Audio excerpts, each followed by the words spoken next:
Assalamualaikum warahmatullahi wabarakatuh. Waalaikumsalam.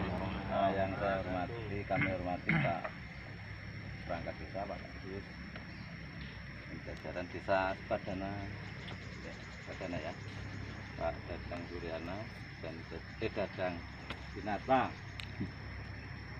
dan jajaran pengurus Pokdaris dan anggota Pokdaris dan bapak-bapak rekan-rekan masyarakat Desa Padana. Terima kasih, kita sudah diundang oleh pengurus Pokdaris Tidak Tamiang. Ya cukup berkeringat keliling-keliling. Jadi kalau ngelihat sepintas tempat ini luar biasa, Pak. Ya. Jadi kalau saya ngiler, kalau boleh ngiler Pak. Karena dulu desa saya tuh nggak punya apa-apa. Jadi apalagi yang tanah menonjol sebesar ini, gitu. Bukit maksud. Adanya cuman rawa-rawa kecil. Jadi dari tempat ini saya optimis lah ya, dari tempat ini bisa jadi sebuah tempat tujuan baik orang belajar, orang mau melepas kepenatan pikiran, orang mau kumpul-kumpul, bahkan cuma sekedar gelar tikar mau makan aja orang bisa datang, Pak, ketika melihat. Karena kalau makan di meja makan yang dilihat kan tembok, plafon, kalau di sini buahnya ada untuk pohon kelapa yang dekat, ada pohon kelapa yang jauh, ada rumah kelihatan kecil banget kan. Ini kalau di Jakarta mesti naik lantai 10 Pak, baru kelihatan, iya kan? Betul. Iya kan, baru bisa kelihatan seluas ini. Kalau padahal untuk naik lantai 10 ya nggak gampang. Dan kami diundang untuk melihat pertama, yang kedua ya bisa melihat aktivitas, ngobrol-ngobrol, kemudian saling belajar lah. Karena mengelola tempat seluas ini yang dibutuhkan pertama pasti kekompakan. Kelihatan sudah kompak ini, insya Allah ya, artinya. Tadi di bawah saya lupa tanya nama. Di sini sepertinya ada harta karun, mitos. Nah, harta karun itu kalau kita bongkar tanah ini, orang nggak penasaran lagi nanti. Harta karunnya adalah mitos itu. Pertahankan cerita bahwa di sini ada ini, ada itu. Kalau 1000 orang datang per bulan, harta karunnya di mana? Itulah harta karun, bukan yang terpendam. Gitu. Jadi yang di atas tanah yang jadi harta karun, 1000 orang per bulan itu.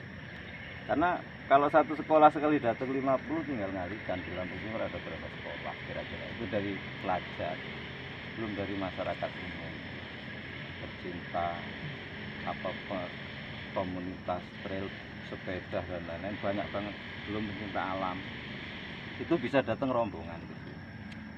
Nah, terus kemudian kalau melihat apakah ini mesti penataan itu mesti menggunakan biaya yang sangat besar untuk menjadikan tempat ini, tentu iya. Tapi dengan bahan yang ada saat ini hanya dengan modal kreativitas, ini sudah luar biasa. Karena saya dulu ingat 2016-17 nata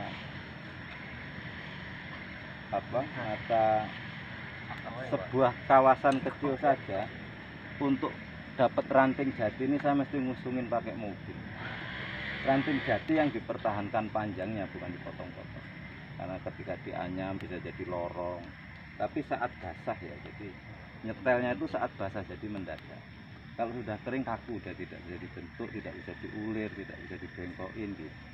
Kalau pas basah dia manut sama kita, nurut, dibelokin ke sana, mau dikecawat atau dipaku atau di apalah. Jadi dengan bahan yang ada ini saya yakin sudah menjadi faktor awal untuk mendatangkan orang masuk ke sini. Karena ranting atau kayu jati ini bisa jadi pagar, bisa jadi gubuk kecil, tempat selfie, bisa jadi macam-macam tanpa ngusung bahan dari bawah. Karena kalau sudah ngusung itu di bawah mesti beli, mesti ngolah, mesti ngangkut, di sini masih ngerjain kan gitu.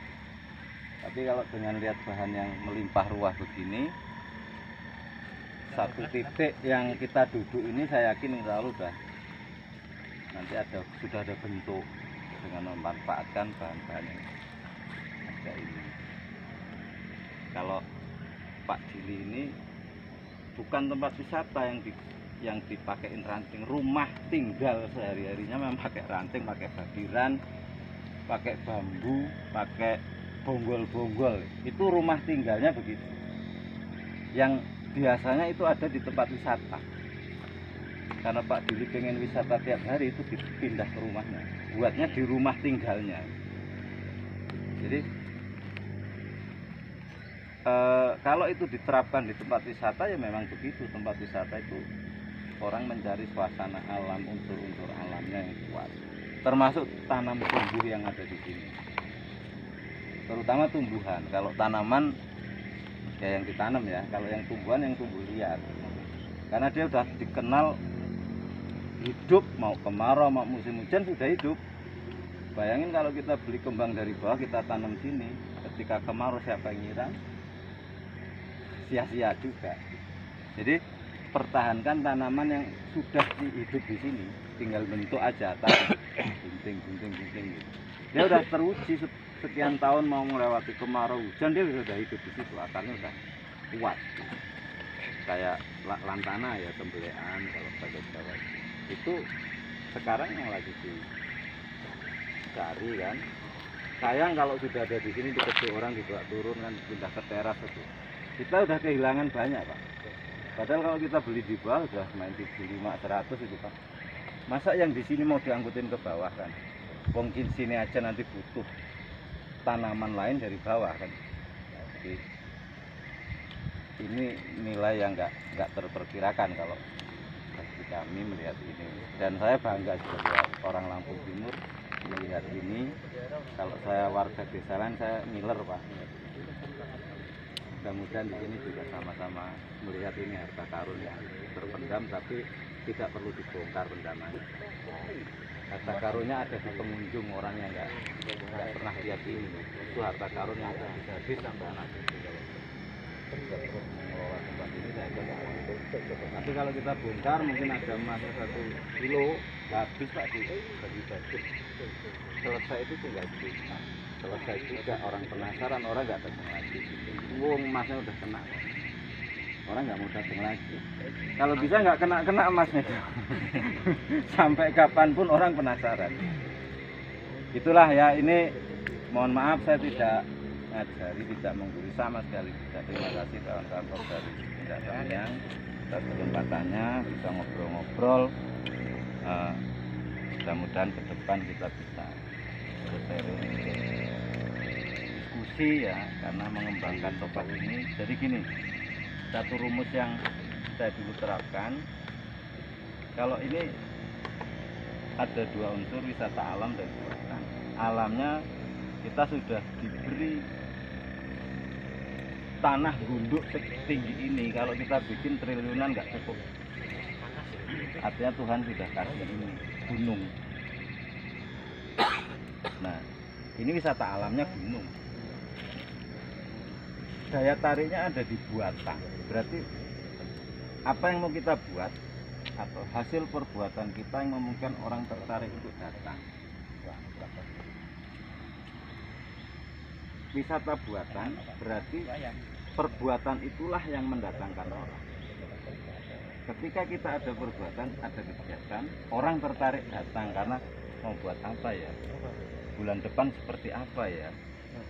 Ketika berhenti berbuat, dipastikan pengunjung akan habis. Itu sudah saya alami di beberapa titik. Perbuatan itulah yang mendatangkan pengunjung. Orang penasaran. Kalau misalnya nih, satu contoh aja, komunitas adventure ya, motor trail kesini minggu ini begini, dia tidak bisa cerita apa-apa kalau tempat ini dibiarin. Tapi ketika melihat minggu ini sedang mau mendirikan pondok, minggu depan kesana lagi, barangkali pondoknya udah jadi. Minggu depan barangkali nanti sudah ada 2 pondok. Minggu depan lagi, jadi dia latihan kesini terus. Tapi kalau di sini nggak ada apa-apa, sekali saja bosan. Ya kan Pak, kira-kira gitu. Jadi perbuatan itulah yang membuat orang tertarik untuk selalu datang. Mudah-mudahan datang tuh nggak duit Pak. Walaupun sekedar air mineral, kopi, mereka belinya di sini, kira-kira gitu. Daripada dibeliin di tempat lain kan Pak, sayang. Kira-kira gitu. Makasih. Assalamualaikum warahmatullahi wabarakatuh. Waalaikumsalam.